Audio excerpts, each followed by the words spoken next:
Jean 8, verset 32, un verset très connu.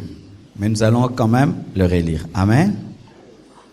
Je salue mes frères qui sont sur Periscope, nos frères qui nous suivent sur Facebook Live et nos frères qui nous suivent sur YouTube. Que Dieu vous bénisse abondamment. Vous y êtes? 1, 2, 3. Vous connaîtrez la vérité et la vérité vous affranchira. Acclamons la parole du Seigneur. Asseyez-vous, s'il vous plaît. Le thème de mon message ce matin, c'est 12 vérités pour vaincre l'esprit de divorce. Tu peux le dire à ton voisin?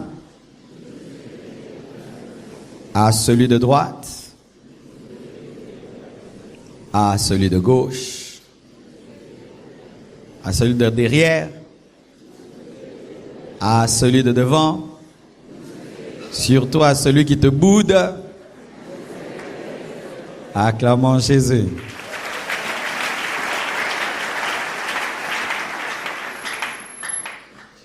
Vous connaîtrez la vérité et la vérité vous affranchira. Nous sommes dans notre culte des familles. On a commencé un enseignement depuis mardi sur comment vaincre l'esprit de divorce et la matière était tellement abondante que nous n'avons pas pu terminer. Ce qui fait que nous continuons ce dimanche. Nous allons continuer mercredi et vendredi pour répondre à tellement de questions sur le divorce, le remariage et le mariage. Et c'est vraiment compliqué ces questions parce que des fois la Bible ne donne pas toutes les précisions au sujet des problèmes de l'homme moderne. Donc il faudrait saisir la parole et l'esprit de la parole pour pouvoir vous répondre et que Dieu nous donne la sagesse. Jean dit, vous connaîtrez la vérité et la vérité vous affranchira. La connaissance de la vérité libère. Ça veut dire que lorsque l'homme vraiment connaît la vérité qui est la parole de Dieu, cette connaissance amène obligatoirement la liberté. Amen. Et face à l'esprit de divorce, il y a une grande arme, la connaissance. Beaucoup de gens tombent devant le diable, devant les démons parce qu'ils ne connaissent pas. Ils sont ignorants. Et aller à la guerre sans connaissance, c'est aller à la guerre tout en étant désarmé. La connaissance. Ève est tombée devant le diable parce qu'elle n'avait pas une connaissance parfaite de la parole de Dieu. C'était une connaissance approximative de la volonté de Dieu. C'est pourquoi elle est tombée devant le diable. Et ne voulons pas que vous soyez comme Ève. Nous voulons que vous soyez armés. Amen. C'est pourquoi ce matin, nous allons parler de 12 vérités, 12 principes de la parole de Dieu pour vaincre l'esprit de divorce. Il y aura 6 principes pour les mariés et 6 principes pour les célibataires. Comme je l'ai fait le vendredi, je parlerai des célibataires, ensuite des mariés, pour que tout le monde reste dans le bateau. Amen. Parlons à présent aux célibataires. Qui sont célibataires ici? Oh, que Dieu ait pitié de moi. Et qui sont mariés? Ah, nous serons nombreux. Amen. Voici le premier principe. Ne vous engagez pas dans la plaine, ne vous engagez pas dans l'ignorance, célibataire. Genèse 24, verset 12, la Bible dit, Éléazar dit, Éternel Dieu de mon Seigneur Abraham, fais-moi, je te prie, rencontrer aujourd'hui ce que je désire, et use de bonté envers mon Seigneur Abraham. Éléazar a prié. Il n'a pas cherché une femme pour Isaac sans prier. Pourquoi il a prié? Parce qu'il était spirituel. Il n'était pas dans la plaine spirituelle, il était à la montagne. Tous les choix que tu feras dans la plaine spirituelle, tu les regretteras au sommet de la montagne. Qu'est-ce que la plaine? C'est lorsque tu perds la vie de prière. C'est lorsque tu perds ta consécration. C'est lorsque tu deviens un chrétien rétrograde. Lorsque tu perds tes valeurs. Lorsque tu dilues tes principes. Tu n'es plus toi. Tu es malade. Mais c'est quand tu choisis un homme, une femme. Tu vas le payer très cher parce que c'est le choix d'un malade. Et tu sais, quand tu es en bonne santé, tu aimes bien manger le poisson, tu aimes manger les légumes, mais quand tu deviens malade, tu commences à préférer prendre du sucré, prendre des biscuits. Ce n'est pas ton régime alimentaire, c'est le régime alimentaire d'un malade. Ne choisissez jamais quand vous n'êtes pas spirituel. Si le fiancé que tu as ou la fiancée que tu l'as choisi quand tu es devenu charnel, j'aimerais te dire que c'est un mauvais choix. Tu vas le regretter quand tu vas redevenir spirituel.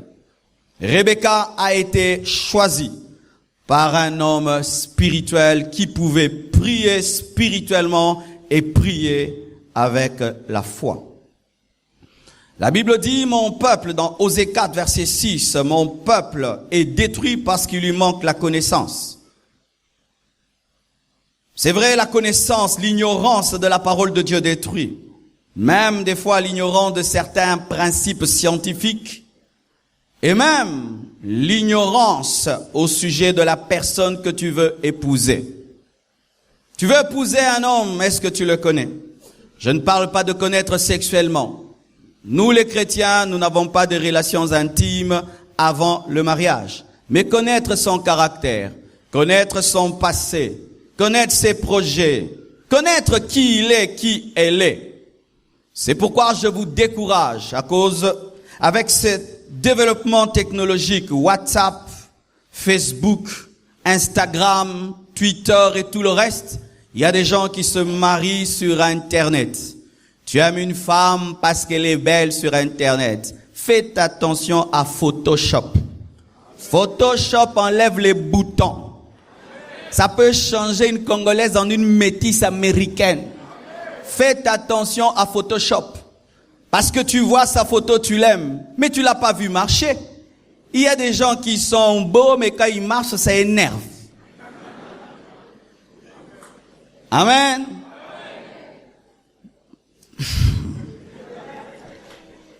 Tu aimes, même s'il y a de la vidéo. Mais la vidéo ne révèle pas l'odeur. Il y a des gens qui sont bien sur la vidéo, mais ils dégagent une odeur que tu ne supportes pas. Car sachez que les odeurs comptent dans le mariage.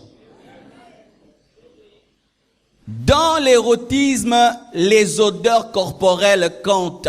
Tu peux aimer quelqu'un de loin, mais quand il t'approche, son odeur ne t'attire pas. Parce que Dieu a mis ça aussi pour que les gens se marient. Alors si tu aimes quelqu'un sur Internet, gloire à Dieu, mais dis-lui, tu quittes Paris, tu viens en Corse, je te vois, marcher, parler, je te vois. Mais si tout se passe sur Internet et quand tu voyages à l'aéroport, maintenant il a un panneau. C'est moi, c'est moi. C'est toi. Mais sur Internet, tu étais costaud, mais sur Internet, tu étais parfaite. Photoshop. Faites très attention. C'est pourquoi je suis contre les mariages de commission si tu n'as pas eu le temps de connaître la personne. C'est vrai qu'on peut te présenter à quelqu'un que tu ne connais pas. Je connais ma cousine, elle est bien, elle va te plaire. Mais après qu'on t'ait dit tout cela, vérifie toi-même. Amen, hein? Cherche à connaître la personne. Et si tu sens que la personne a tendance toujours à cacher, à garder des zones d'ombre sur sa vie, tu es en danger. Tu es en danger. Qu'on t'amène pas trop rapidement à te marier si tu ne connais rien. Freine un peu, temporise. Peut-être que tu es en train d'épouser quelqu'un qui a des maladies et qui veut t'amener vite au mariage. Il t'amène tellement vite parce qu'il sait que si ça prend 6 mois, 1 année, on viendra te dire des choses. Il veut t'amener tellement vite, comme ça tu es devant un fait accompli. Ne te marie jamais avec l'ignorance. Ce n'est pas aussi que tu auras toute la connaissance sur la personne parce qu'elle-même ne se connaît pas parfaitement, mais tu dois avoir suffisamment d'informations sur la personne que tu veux épouser. Ton fiancé, vraiment, est-ce que tu le connais? Ta fiancée, est-ce que vraiment tu la connais? Si tu ne le connais pas, bien-aimé, prends encore du temps. Deuxièmement, pour les mariés, apprenez à rester fidèles et soumis dans la bénédiction. Proverbe 5, verset 16 nous dit, « Tes sources doivent-elles se répandre dehors? Tes ruisseaux doivent-ils couler sur les places publiques? » C'est la richesse, l'abondance. « Qu'ils soient pour toi seul et non pour des étrangères. » Lorsque tu as des sources et que tu es béni, ne va pas aimer des étrangères. Que ta source soit bénie et fais ta joie ta joie de la femme de ta jeunesse. Lorsque tu es béni, que ta joie soit la femme de ta jeunesse. Ne cherche pas une deuxième bureau, troisième bureau, des tiroirs et des tiroirs. Biche des amours, gazelle pleine de grâce, sois en tout temps, pas seulement au temps de la pauvreté, en tout temps, enivré de ses charmes, sans cesse épris de son amour. Et pourquoi, mon fils, seras-tu épris d'une étrangère et embrasseras-tu le sein d'une inconnue? Beaucoup d'hommes sont fidèles lorsqu'ils sont pauvres. Quand il est pauvre, 18 heures à la maison, 16 heures à la maison. Quand il est pauvre, chouchou, doudou, chéri, chocolat. Mais quand il devient riche, tu ne me mérites pas. Ne sais-tu pas, je suis un grand homme. Tu ne sais pas, moi il fallait que j'épouse une femme, ceci, cela. Oh, elle t'a connu, elle t'a aimé quand tu avais des babouches. Tu étais un étudiant qui dormait sur un kitchikwala avec 4 chaises en plastique. Maintenant tu deviens un grand PDG, elle ne te mérite pas. C'est pourquoi il y a des papas, même si vous priez comment vous serez pauvres. Parce que Dieu sent en toi la sémence de l'adultère. Il te projette dans le futur, il voit déjà 5 femmes à côté de toi. Si on pouvait refaire le monde, je prierais que jamais Salomon soit riche. Que Dieu lui donne seulement la sagesse et l'intelligence, qu'il n'ajoute pas. Et il y a des papas Salomon. Papa Salomon. Quand il devient riche, il commence à maltraiter cette femme qu'il a aimée lorsqu'il n'avait rien, lorsqu'il avait un seul pantalon, lorsqu'il marchait à pied. Maintenant qu'il devient riche et qu'il peut se promener dans le monde entier, il aimerait rassembler toutes les races. C'est pourquoi quand Dieu t'élève, après tu perds l'élévation parce que la femme de ta jeunesse pleure. Lorsque la femme de la jeunesse pleure, elle te maudit. Même si elle ne dit pas Seigneur maudis-le, tu es maudit. Lorsque ta femme, la femme de ta jeunesse est dans la joie, tu monteras et tu monteras. Mais lorsque tu la maltraites, ses pleurs se transforment en malédiction. Donnez-moi l'amen. Mais ce ne sont pas seulement les hommes qui ont un problème dans l'abondance. Les femmes aussi. Ton mari t'a aimé, tu n'étais rien, tu n'avais rien, Dieu te fait grâce. Parce qu'aujourd'hui, les femmes trouvent le boulot plus que les hommes, n'est-ce pas? Et maintenant, tu as un meilleur boulot que lui. Lui ramène $500, toi tu ramènes $5000, et là tu veux devenir la femme, mari, papa. Le papa punit les enfants, toi tu ôtes la suspension. Pourquoi? C'est toi qui achètes les jouets. Et vous savez, les enfants sont des matérialistes. Ils obéissent à celui qui donne. Vous savez ça?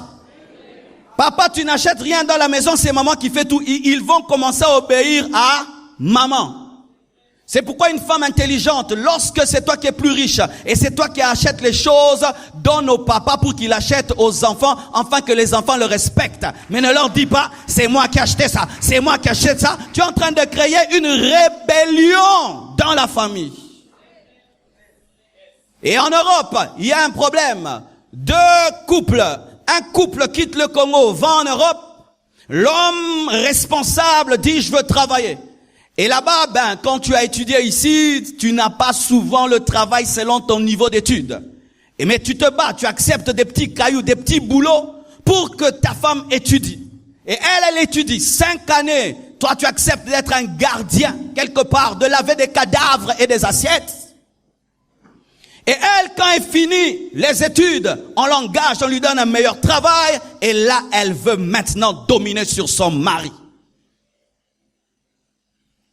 Chères femmes, j'ai souvent remarqué en vous une grande injustice. Lorsque nous nous marions femmes, nous disons communauté de biens.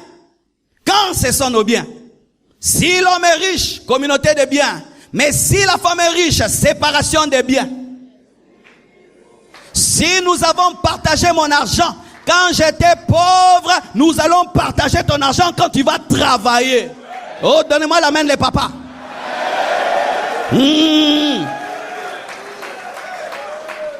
La spiritualité ne doit pas faire de toi un homme sur lequel on domine, ou quand toi tu travailles, tu dois mettre tout sur la table, mais quand elle travaille, c'est pour sa famille. Toi aussi, tu as une famille. La femme mange avec plaisir l'argent du mari. Quand il s'agit de son argent, elle doit dire que son argent. Vous êtes des égoïstes, maman.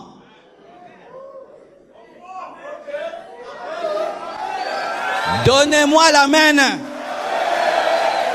Est-ce que quand on fait le régime matrimonial, on dit communauté des biens du mari, on dit communauté des biens. Communauté des biens de l'homme et de la femme. Si on a partagé mon argent, on partagera ton argent. Si avant de dépenser mon argent, on a fait des calculs. Avant que tu dépenses ton argent, on fait des calculs.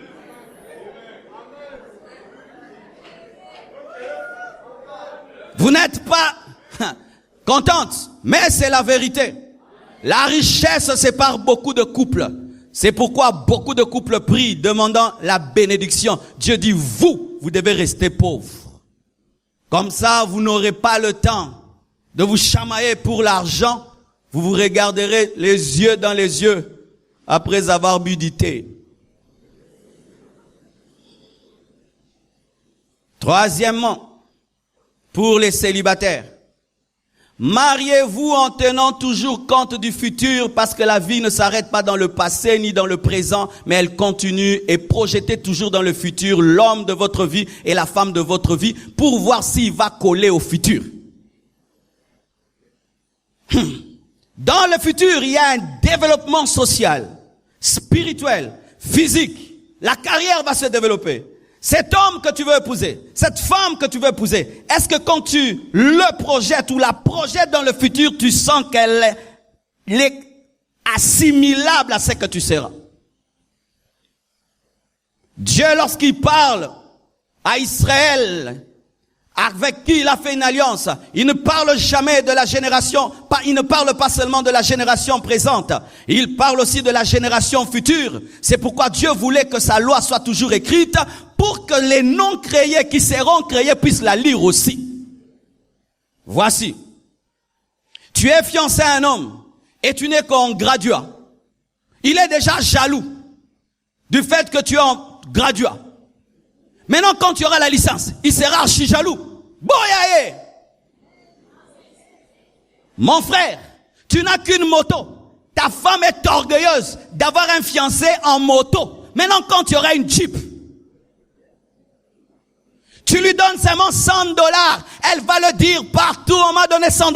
Quand tu vas lui donner $100,000, elle va créer un attentat contre toi. Projetez toujours dans le futur. Tu n'aimes pas des femmes grosses. Et ta fiancée, elle souffre. Elle mange 1 fois par jour. Elle marche à pied. Elle est déjà grosse. Quand elle va manger 3 fois par jour, quand elle aura 4 bébés, elle sera grosse. Je prêche à moi. Je prêche. Déjà, tu dois savoir qu'elle sera grosse. Si c'est ton goût, gloire à Dieu. Parce qu'il y a des hommes qui aiment des femmes qui remplissent le lit. Tu fais ça, elle est là. Tu fais là, elle est là. Partout, elle est là.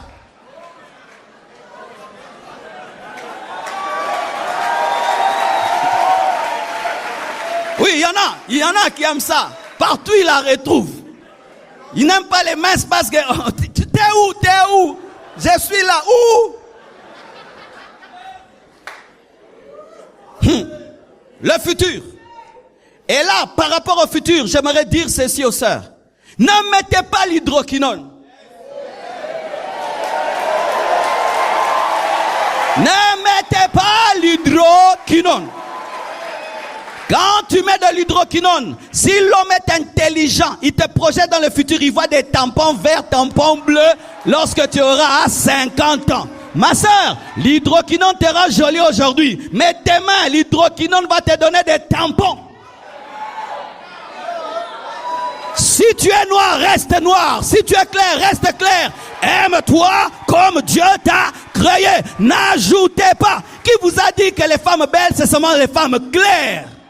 Qui vous a dit cela? Accepte-toi tel que tu es. Mon frère, si tu as une fiancée qui met de l'hydroquinone, interdis-la. Elle est en train de gâcher votre futur. Et l'hydroquinone, ça sent mauvais. Il fait chaud et tu as l'hydroquinone et les habits vont sentir la chair brûlée. Et d'autres, tu mets l'hydroquinone. Maintenant, qu'est-ce qui se passe? Tu as des kentos. Comme les boxeurs. Partout c'est clair, ici. Comme dans un truc on dit, awana awa et kokanité.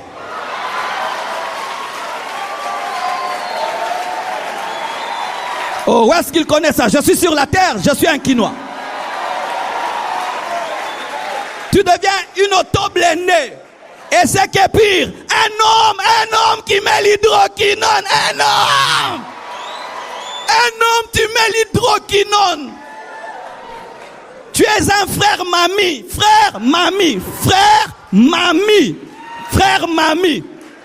Mobali au tchachoko. Frère mamie.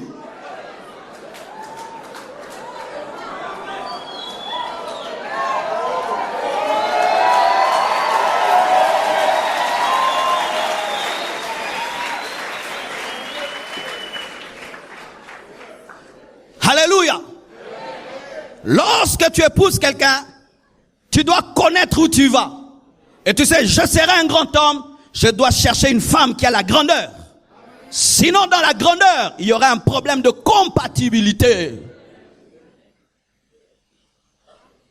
Quatrièmement, pour les mariés, ne prenez pas à la légère les plaintes et les reproches de l'autre. Ne prenez pas à la légère les plaintes et les reproches de l'autre. Jérémie 6, verset 14 nous dit, les prophètes pensent à la légère la plaie de la fille de mon peuple. Ils lui disent paix, paix, paix, disent-ils, et il n'y a point de paix. Les prophètes au temps de Jérémie étaient caractérisés par une chose. Ils ne prenaient pas au sérieux la maladie spirituelle d'Israël et donnaient des fausses prophéties annonçant la bénédiction alors que c'est le jugement qui venait. Et il y a beaucoup de mariés qui se comportent comme les prophètes du temps de Jérémie. Ils ne prennent jamais à la légère les maladies de l'autre. Sachez ceci, lorsque tu es dans un couple, papa, ta femme se plaint toujours d'une chose, qu'elle crie ou pas, fais très attention. Je n'aime pas quand tu me dis ça. J'aime pas quand tu m'insultes 1 année. J'aime pas quand tu m'insultes 2 ans. J'aime pas 3 ans. Si tu continues, je te quitterai, 3 ans. Et quand elle va te dire, j'aime pas, tu n'aimes pas quand je t'insulte, je sais, tu sais. Tu veux dire quoi? Tu veux dire que tu n'aimes pas quand je t'insulte. Et tu prends à la légère. Un jour, tu rentres à la maison, elle prend la télé. Tous les biens, elle traverse, elle va à Brazzaville. Elle te le disait, mais tu prenais à la légère. Ton mari te dit toujours, change ceci. Peux-tu changer ça? Peux-tu arrêter ça? Quand tu sors, il faut toujours me dire où tu es. Quand tu sors, il faut me dire toujours où tu es. Quand tu sors 1 année, 2 ans, je suis avec mes amis, 2 ans, 3 ans, 4 ans, 5 ans, un jour il te dit, c'est fini. Pourquoi? Il aura moukéboué. Surtout vous qui voulez épouser les blanches. Les femmes blanches sont terribles. Elles parlent calmement, mais des grandes décisions dans le cœur. Dernièrement, j'étais allé quelque part dans un hôtel et je mangeais, et il y avait une fille qui causait avec, je crois, son patron. Alors je pensais qu'il causait bien. Alors je les écoutais. Non, mais c'était grave. Elle lui disait des choses dures, hein? Mais dans un calme. Mais non, Étienne, c'est pas ça, t'es pas un bon leader. Mais quand tu dis une chose, mais non, mais tu me saoules, j'en ai marre. Mais non, vraiment, mais là, tu m'as mis où, là? Je le regarde. Et bon, s'il est caté, gros. Et puis je la regarde. Parce que nous, on est habitués qu'on est fâché, on est vraiment fâché. Non! Elle est seulement fâchée dans les paroles, mais le visage, non. Mais tu sens qu'il y a une décision derrière. Ne t'habitue pas à entendre ta femme se plaindre et dire c'est toujours ainsi. Un jour elle te quittera, rien qu'à cause de ce qu'elle t'a toujours répété, mais que tu as négligé. Un jour, elle te quittera rien que pour ça. La plupart des gens qui divorcent savent même pourquoi on les a quittés, n'est-ce pas? Il m'a toujours reproché ça. Un homme, un jour, sa femme lui dit, je sais que tu me trompes, mais je veux seulement que tu me dises que tu me trompes et je vais te pardonner. Quel penalty, quel passe en or. Mais le monsieur, Mounoroma Kassi, moi je te trompe pas, je sais que tu me trompes. Dis-le-moi seulement, je te pardonne. Et elle était sincère, et j'avais senti que la femme était sincère. Elle voulait que son mari avoue qu'il délaisse et qu'elle pardonne. Mais l'homme a continué à la tromper, et elle avait toujours des preuves. Un jour, il est rentré à la maison, elle avait vidé toute la maison. Alors, toute la maison, elle est allée à Brazzaville, aujourd'hui elle est mariée. On lui disait tous les jours, mais il était habitué, c'est rien du tout, je l'ai déjà. Cinquièmement, pour les célibataires, ne bâtissez pas vos fiançailles sur le mensonge. Ne bâtissez pas vos fiançailles sur la manipulation, sur les cachotteries. Ne le faites pas. Matthieu 7, verset 24 jusqu'au verset 27 nous révèle qu'une maison ne subsiste que si elle est bâtie sur le roc de la vérité, le roc de la parole. Lorsque vos fiançailles sont fondées sur le mensonge, sachez que dans le futur, la vérité finira par triompher. Tu trompes, je suis vierge, mais il finira par savoir. Tu trompes que tu n'as pas eu des enfants hors mariage, mais un jour il finira par le savoir. Tu trompes même que tu as un boulot alors que tu n'as pas un boulot. Un jour elle finira par le savoir. Combien trompent et mentent parce que tu veux l'avoir. Tout ce que tu vas acquérir par le mensonge, tu finiras par le perdre par la vérité. Vaut mieux que tu dises à ton fiancé une vérité qui va le blesser, il s'enfuit. Et s'il t'aime, il va rester. Ma sœur, tu as eu un enfant. Quand un homme commence à t'aimer, dis-lui déjà la vérité. J'ai un enfant. Comme ça, Miki Melela déjà. Olexanga tenté. Que tu laisses une relation prendre 6 mois. Vous vous aimez, il y a des cadeaux, il t'a présenté, mais il ne sait pas qu'il présente une fille mère. Il fait des projets dans sa tête, ce n'est pas une fille mère. Quand il pense à son mariage, il ne voit pas un enfant déjà dans leur couple. Et tu le laisses avancer, et puis un jour, j'avais quelque chose à te dire. Là déjà, on a déjà donné des invitations, et tout. Tu sais, j'ai un enfant. Quel enfant? Tu vois, quand tu viens chez nous, oui, la petite fille là, ce n'est pas l'enfant de mes parents, c'est mon enfant. Dites toujours la vérité et présentez toujours des choses qui vont chasser l'autre. Tu es somnambule, dis que tu es somnambule. Alléluia. Dis ça. Que je me réveille la nuit. J'ouvre le frigo et puis je mange.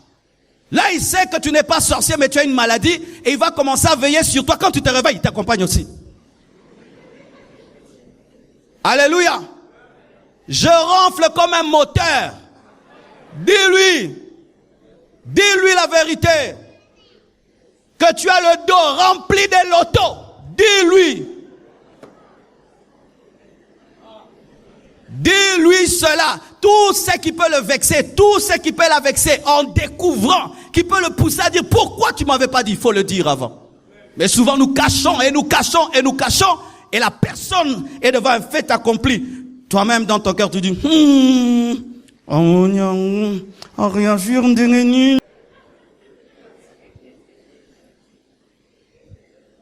Alléluia. Toute infirmité, toute anomalie, tout ce qui est bizarre, même la situation familiale. Amen. Hein? Tu as une famille bizarre. Parce qu'il y a des familles bizarres, hein? N'est-ce pas? Lui, c'est un garçon sérieux. Et toi aussi, tu es une fille sérieuse. Mais chez vous, c'est Bagdad. Mais ça, tu ne lui dis pas. Tu t'arranges qu'il ne vienne jamais chez vous. Mais le jour de la dot, tous les talibans viennent. Et puis dis ça, c'est qui? C'est mon grand frère. C'est ma petite soeur.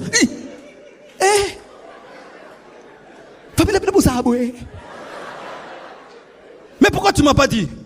Oh, tu m'as jamais demandé?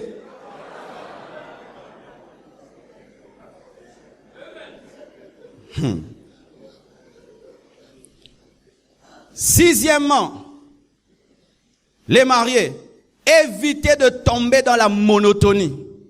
Soyez ingénieux et créatifs. Ésaïe 43, verset 22. Dans le mariage entre Israël et Dieu, écoutez ce que la Bible dit. Et tu ne m'as pas invoqué, ô Jacob, car tu t'es lassé de moi, ô Israël. La monotonie était entrée dans l'alliance entre Israël et Dieu, de sorte qu'Israël s'était lassé de l'Éternel parce qu'ils avaient une religion monotone. La monotonie détruit les couples. C'est pourquoi soyez ingénieux. Maman, des fois tu te peignes comme ça, des fois comme ça, et puis comme ça, et puis au couteau. Tout ça seulement pour que tu sois une femme nouvelle. Les chaises, des fois, changez la position des chaises. Changez la couleur des draps. Il y a des draps qui ne changent pas. Et des femmes qui préparent toujours la même chose. De sorte que le mari est un prophète sans être prophète. J'ai préparé pour toi. Los na pondu. Nali kayabu. Ndeno yebi. Mais on va quand lambat.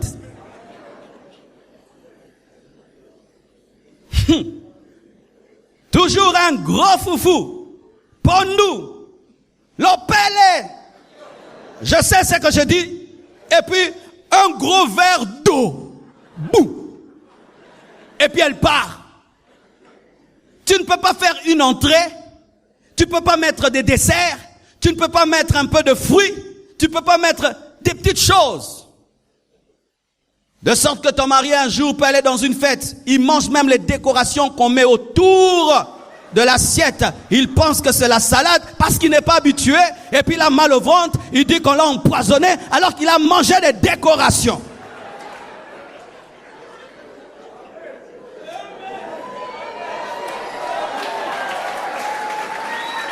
Soyez créatives, soyez ingénieuses.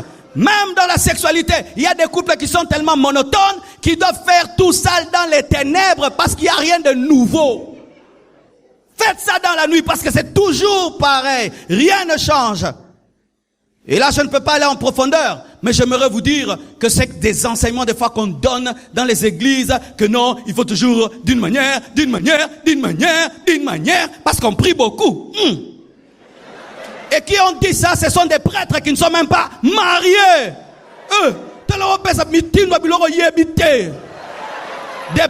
Des prêtres. Je laisse. Un prêtre, il n'a même pas une femme. Il dit, ça, on fait toujours comme ça. Papa, toi tu es marié.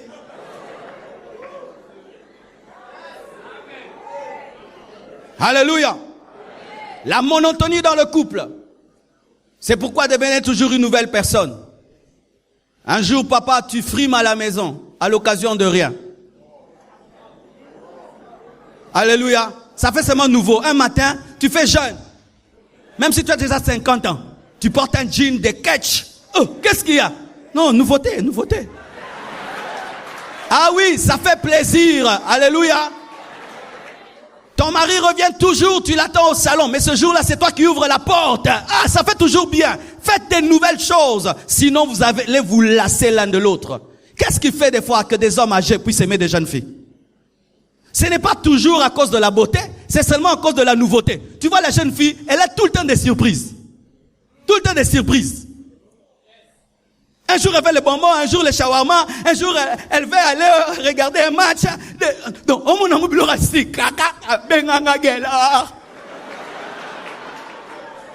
mais sa femme, il n'y a rien de nouveau. Rien de nouveau. C'est toujours pareil. Un film en noir et blanc.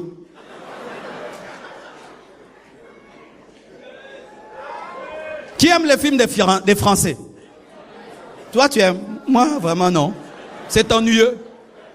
Il mange, il mange, il mange, il mange, il cause, il cause, il mange, il mange. Mais les films des Américains.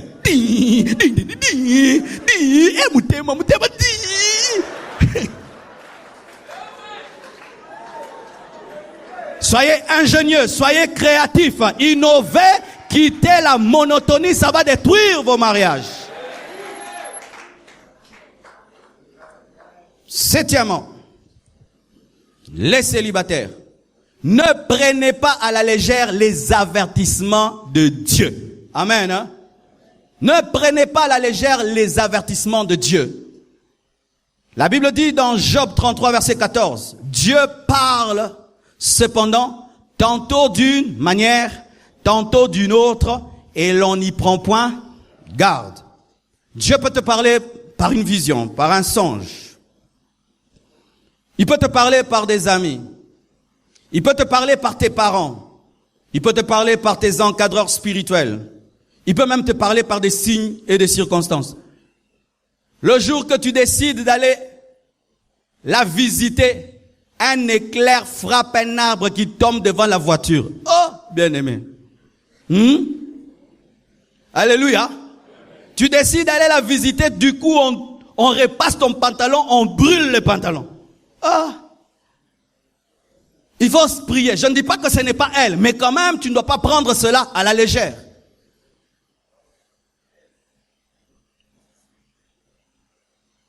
Tu dors et tu vois le jour que tu l'épouses, il y a une main qui dit non. Tu vas pas rejeter ça. Tu vas pas prendre du coup, mais tu dois quand même réfléchir. Tous tes meilleurs amis ne veulent pas de cette fille. Tous tes meilleurs amis ne veulent pas de cet homme. Ce n'est pas qu'ils sont jaloux ou qu'ils sont profiteurs. Ils l'aiment pas seulement. Tes amis d'enfance qui te connaissent bien, tout le monde te décourage. Ah, réfléchis. Tes parents qui t'aiment. Parce que des fois on dit que les parents toujours nous poussent à faire des mauvais choix. Archi faux. Les parents des fois sauvent. Je connais mon fils. Déjà il est jeune, je sais ce qu'il aime. Et tu peux sentir qu'Oracle il lui faut une fille comme ceci.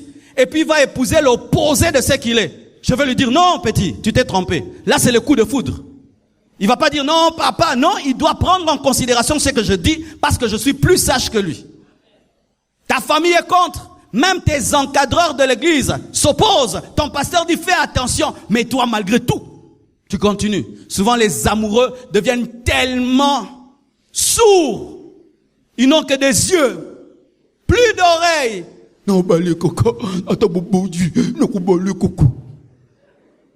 Tu sais, quand tu fais un mariage de têtu et que tu as des problèmes, tu auras honte d'aller demander des conseils. Tu vas souffrir dedans, mais tu ne sais plus aller voir le pasteur, tes encadreurs, tes amis, tes parents, parce que tu as fait un mariage de têtu. Ce n'est pas non plus que ta famille doit t'imposer une femme, tes amis, l'église, mais ne prenez pas à la légère les conseils et quand Dieu vous parle au travers de ces personnes. Alléluia. Huitièmement, pour les mariés, ne considérez jamais l'autre comme un acquis. Amen. Ne considérez jamais l'autre comme un acquis. Malgré que vous l'avez épousé, faites l'effort de l'avoir même si vous l'avez. Soyez toujours dans une éternelle conquête de ce que vous avez. C'est pourquoi même au sujet du don spirituel dans 1 Timothée 4,14, Paul dit, ne néglige pas le don qui est en toi. Il est en toi mais ne néglige pas. Et qui t'a été donné par prophétie avec imposition des mains de l'assemblée et des anciens. Même si c'est un don qui est en toi, ne le néglige pas. Mais qu'est-ce qui arrive souvent? Il suffit seulement que tu mettes 7 anneaux au doigt d'une femme. C'est comme si tu dis, fini les dragues. Tu vois ce que je te mets là? Je ne te draguerai plus.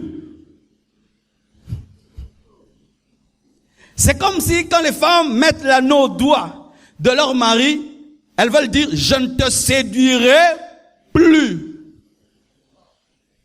Alors que même si tu as ton mari, tu dois continuer à le séduire. Même si tu as ta femme, tu dois continuer à la draguer. J'ai observé les chats. Les chats, même s'il a attrapé la souris, il la laisse partir. Et puis il la suit, il la mord, il la laisse. Pourquoi au lieu de monter? Et ça va bien.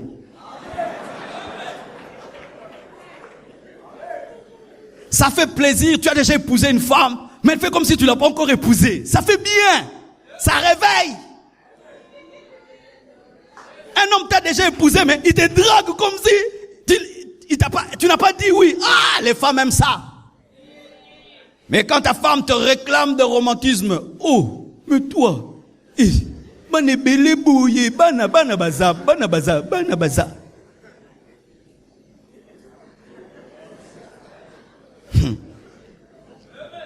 Quand tu étais fiancé et tu sais que ton fiancé va venir te voir, tu portais ta plus belle robe. Tu te faisais jolie, tu te faisais belle. Mais quand tu te maries, tu es dans la maison avec les Dundisha. Vous connaissez les Dundisha? Ce sont les gros polos des femmes à la maison troués. Avec des pagnes troués. Avec des foulards. Des femmes qui dorment avec des visages tout blancs et de gros yeux parce qu'elles sont en train de lutter contre les boutons. Tu la regardes la nuit comme une sorcière. Elle veut aussi des bisous avec un masque anti-bouton.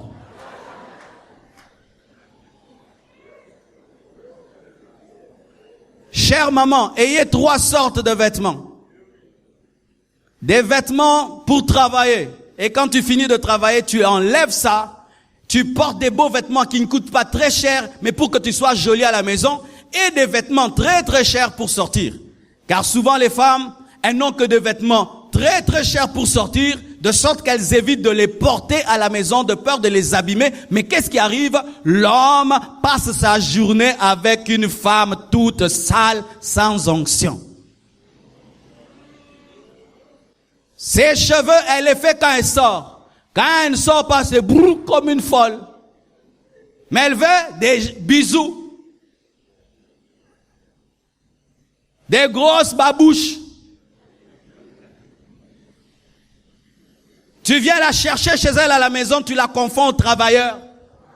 Oh oui, oui. On ne fait plus d'efforts. Et l'homme te voit jamais quand tu es belle. Mais seulement quand tu sors, tu es belle. Mais une fois que tu rentres à la maison, tu enlèves tout. Maman, il faut traînailler un peu avec les beaux habits à la maison. Il faut pas vite enlever. Il faut pas enlever rapidement. Garde ça pendant un temps. Que ça libère l'onction. Je vous dis la vérité. Elle est jolie comme elle est là. Du coup, elle porte une grosse culotte comme un garçon, un gros polo comme un garçon, de grosses babouches. Donc, celle que j'ai vue à l'église, allez-moi, maman, ok, wapi? À côté, va couper. Panias à la l'aise. Et nous, les hommes aussi, quand tu étais fiancé, fallait voir avant, tu te coiffes bien là, tu te parfumes. On mit à 5 fois. Tu demandes aux gens, Efandi, t'es là bien, Efandi. Mais maintenant, tu te réveilles, tu ne brosses pas les dents, tu dors sans brosser les dents, mais tu veux des bisous. Mais avant de partir, tu brossais. Mais maintenant, na gaz, na nyoso chérou. Et ça fait quoi? La femme ne sent pas que tu cherches à la séduire. Pourquoi? Tu l'as déjà eu. Où est-ce que tu partiras? C'est pourquoi certains hommes méchants, ils engrossent leurs femmes, non pas par amour, seulement pour te donner une carte rouge. 5 bébés en 4 ans. Clôtureux, le bas sous. Ah oui, il y a des hommes méchants. Ma sœur, fais attention. Cet homme, tout le temps, il fait des bébés. Pourquoi il fait tout le temps des bébés? Tout le temps des bébés. 5 années de mariage, 5 bébés. Dupont, Dalton. Un ici, l'autre là, l'autre ici, l'autre. Quand est-ce que tu auras le temps de prendre soin de toi? Quand est-ce que tu auras le temps? C'est pourquoi même, nous devons parler à l'église sur la contraception. Il y a un sérieux problème de contraception à l'église. Les gens veulent espacer les naissances, mais ne savent pas comment le faire.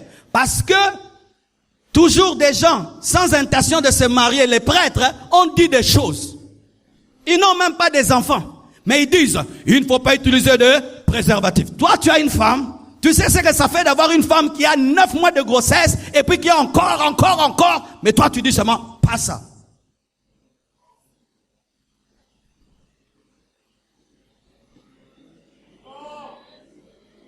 Ils disent que si tu le fais, c'est le onanisme parce que la sémence de l'homme ne doit pas être répandue en dehors de la femme. Alors, maintenant, les hommes qui ont des pollutions nocturnes, ils ont péché aussi. Toute pollution nocturne n'est pas un démon. Les pollutions nocturnes de façon biologique, c'est un super plan que Dieu a fait pour que tu puisses dégager. Alors, lorsque aussi les gens font des examens de spermographie, ils pêchent. Lorsqu'on veut savoir si tu as un problème pour accoucher, on fait maintenant l'examen pour savoir si ça va. C'est un péché. Vous voyez maintenant, des gens qui n'ont même pas l'intention de se marier font des lois sur des gens qui se marieront, qui auront 12 bébés. C'est pourquoi nous parlerons de ça. Comment vous voyez un homme de Dieu américain, 60 ans de mariage, il n'a que 2 enfants. 2 enfants, comment ils font? Vous pensez que c'est toujours naturellement? Est-ce qu'un chrétien peut avoir le stérilet ou pas? Je réponds un tout petit peu.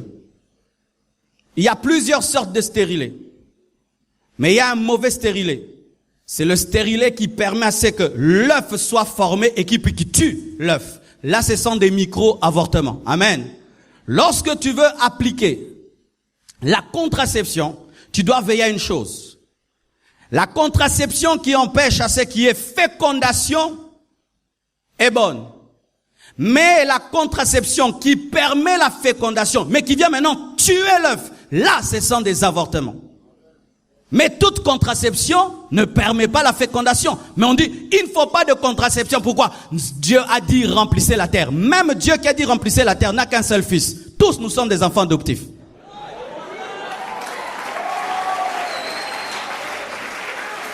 Dieu qui a dit à Adam et Ève remplissez la terre. Adam et Ève avaient combien d'enfants? Combien de garçons? 2. Mais toi, nous sommes déjà nombreux avec tous les Chinois qu'il y a. 50 enfants après ta mort. Bien-aimés frères, sœurs, si vous ne savez pas appliquer la contraception, vous aurez un problème financier. Parce que les enfants, ça coûte. Alléluia. J'inviterai un jour des médecins chrétiens pour vous en parler, parce que beaucoup de couples sont anéantis pour un problème seulement de contraception. 9. Les célibataires. Acceptez d'être préparés pour le mariage. Et préparez-vous avec sérieux au mariage. Luc 7, verset 27. C'est celui dont il est écrit. Voici, j'envoie mon messager devant ta face pour préparer ton chemin devant toi. Le rôle de Jean-Baptiste, c'était de préparer le monde à la venue de l'époux Jésus-Christ. Si pour le mariage entre l'Église et Jésus, il fallait une préparation. Bien-aimé, à combien plus forte raison, un mariage entre un homme et une femme. Mais souvent, vous ne voulez pas aller aux enseignements. On doit vous pousser. Suivez les enseignements. Suivez les enseignements. Vous ne voulez pas. Et j'ai remarqué surtout les prédicateurs dans les églises. Les prédicateurs dans les églises ne suivent jamais les enseignements pour le mariage. Pourquoi ils supposent que c'est s'humilier devant papa Odon et maman Marceline pour suivre les enseignements? Ce n'est pas parce que tu sais prêcher que tu es prêt à être un bon mari. Bien-aimé, je l'ai compris à temps. Lorsque je pensais me marier, je me suis rendu compte que je connaissais ceci et cela, mais dans le domaine du mariage, je n'étais pas préparé. Mon père ne m'a pas enseigné ça, ma mère non plus. Alors j'ai commencé à beaucoup lire des livres chrétiens et surtout des livres chrétiens écrits par des femmes. Parce qu'en tant qu'homme, tu dois plus lire les livres des femmes. Et les femmes lisaient les livres des hommes. Comme ça, vous saurez comment est-ce que les hommes fonctionnent. Est-ce que tu es préparé? Lisez, suivez les enseignements. N'attendez pas. Annoncez votre mariage pour faire des examens. N'attendez pas quand vous annoncez à tout le monde votre mariage pour faire des examens. Sinon, tout le monde attendra et puis vous avez une incompatibilité sanguine et ça crée un scandale et des blessures. Préparez-vous. Tu habites chez ta sœur, elle a un bébé. Fais de ce bébé ton bébé. Apprends à porter cet enfant. Apprends à prendre soin de ce bébé. Des jeunes sœurs qui se préparent au mariage, mais qui n'aident pas leurs sœurs lorsqu'elles accouchent. Vous savez que beaucoup d'enfants, premiers-nés, meurent parce que seulement il n'y a pas de connaissance. Il y a une femme qui a tué son enfant seulement, elle ne savait pas allaiter. Elle allait son bébé et endort son bébé à côté. Elle laisse son sein sur le nez de l'enfant. Et l'enfant meurt asphyxié parce qu'elle n'avait pas la connaissance. Moi, comme vous voyez là, j'ai une déformation au niveau du crâne. Mon crâne derrière là, il est plat d'un côté. Pourquoi? Je suis le premier fils de ma mère. Elle m'endormait sur la nuque. Et je dormais calmement. Elle était heureuse. Elle a un bébé calme qui ne bouge pas. Mais qu'est-ce que ça fait? Déformation. Mais le deuxième n'a pas eu la déformation. Elle a appris maintenant, quand il dort de ce côté-ci, tu tournes et puis tu tournes. Des mamans qui endorment leurs enfants sur le ventre. Quand l'enfant dort sur le ventre, c'est bien, parce qu'il ne bouge pas. Mais vous savez pourquoi les enfants ne bougent pas quand ils sont des bébés, quand ils sont sur le ventre? Leur tête pèse tellement que maintenant pour bouger, donc l'enfant souffre. Ah, moi, non bien. La connaissance. Des frères qui veulent épouser des vierges, mais ils sont même pas formés. Quand tu épouses une vierge, il faut qu'on t'apprenne le premier jour comment tu vas te comporter. Sinon, tu vas lui faire tellement mal qu'elle va te fuir pendant 6 mois. 6 mois. Elle fuit. Ne vous grattez pas la tête, je parle. Mais tu dois aller auprès d'autres personnes qui sont expérimentées, qui te disent, une vierge c'est comme ça, c'est comme ça, c'est comme ça. Tu vas venir brutalement. Tu as mal, elle a mal. Vous vous fouillez. Et vous regrettez. Et ça caboué. Tout cas qui que ça l'a bien. Yondo yébité.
Alléluia. Dixièmement, pour les mariés, bâtissez votre mariage sur la parole de Dieu et non sur la philosophie des hommes, non sur la coutume, non sur la culture des hommes, non sur la mode des hommes, mais sur la parole de Dieu. Car tout ce qui n'est pas fondé sur le roc, selon Matthieu 7, est appelé à disparaître. Aujourd'hui, on nous parle de l'émancipation de la femme. On nous parle de la parité. Mais la Bible dit que l'homme est le chef de la femme. Dites Amen. L'homme est le chef de la femme. Dites Amen. Même si la Constitution française dit le contraire, l'homme est le chef de la femme. Si vous prenez la Constitution, parité, émancipation, vous amenez dans le mariage, ça va amener la rébellion. Mais l'homme doit aimer sa femme. Il ne doit pas la maltraiter. Il ne doit pas la traiter comme un esclave. Mais la Bible, la Constitution des constitutions dit que l'homme est le chef de la femme. Ne bâtissez pas votre couple sur l'intelligence des hommes. Bâtissez votre couple sur la parole de Dieu et votre couple subsistera. 11e, faites attention au phénomène voyage.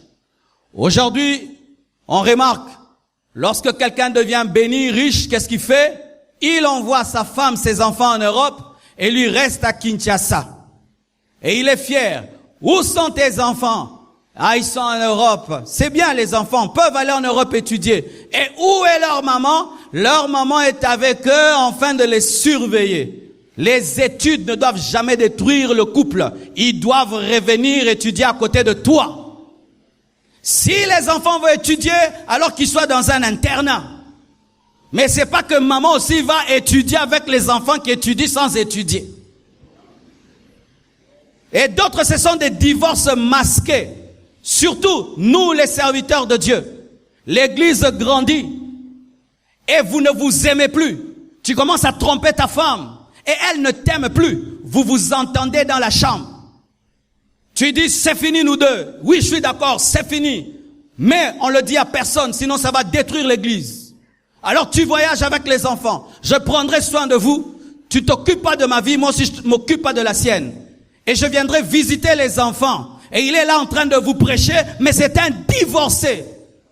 Quel est cet homme de Dieu? 1 année, 2 ans.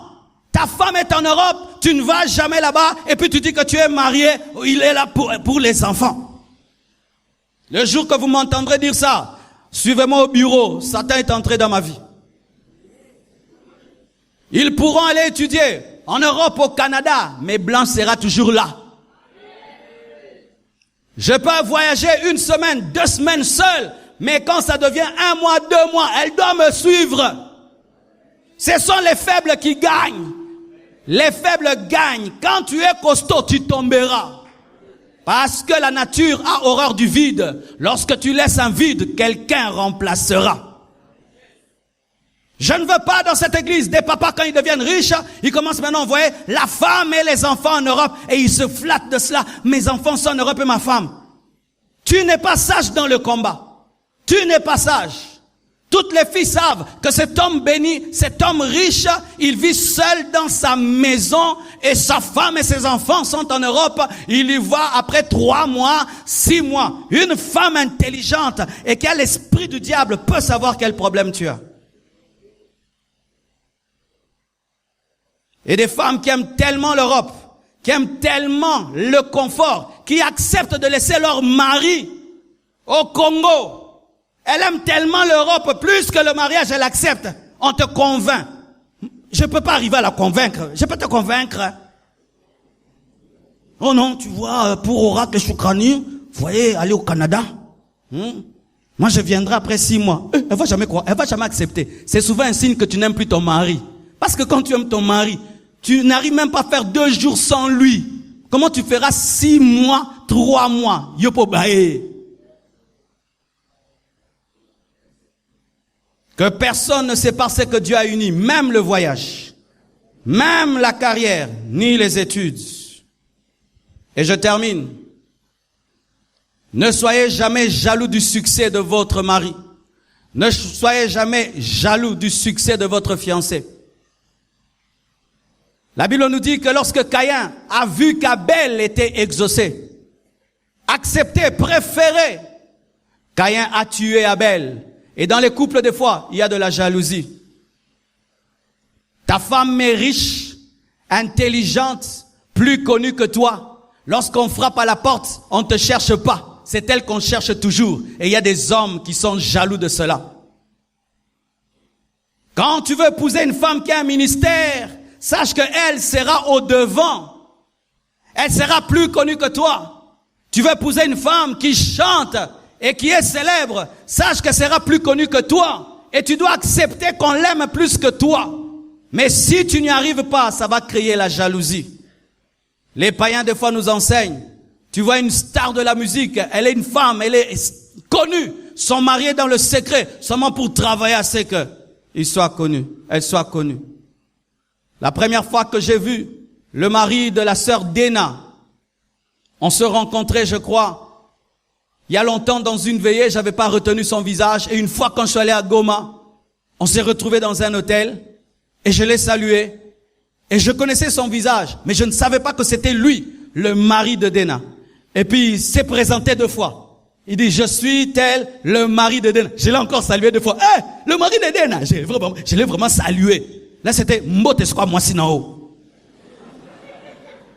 Mais il n'était pas blessé. Et aujourd'hui, sa femme est très grande. Mais qui est derrière? C'est lui qui fait tout. Mais il y a des hommes jaloux. Il veut que ce soit toujours lui.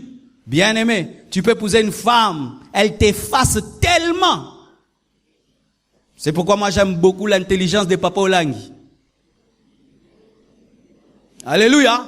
Ah oui, sa femme est grande, il vient seulement appuyer, il est là, il gère, et ça ne fait pas du mal. Mais il y a des hommes qui ne supportent pas ça. Il se sent homme quand c'est lui qui a plus d'argent, qui est plus connu. Mais si c'est la femme qui est plus... Des fois, même dans le ministère, vous travaillez avec ta femme et maintenant c'est elle quand il prie, les gens sont guéris. Elle prie, il y a des miracles. Elle prophétise et ceci et cela. Tu deviens jaloux. Vous faites les démarches ensemble pour voyager. Elle attrape le visa. Et puis tu dis, moi, on va voyager mais ce que c'est yo, Rolandanga. Que Dieu vous bénisse abondamment et qu'il vous donne le cœur. Un cœur rempli d'amour.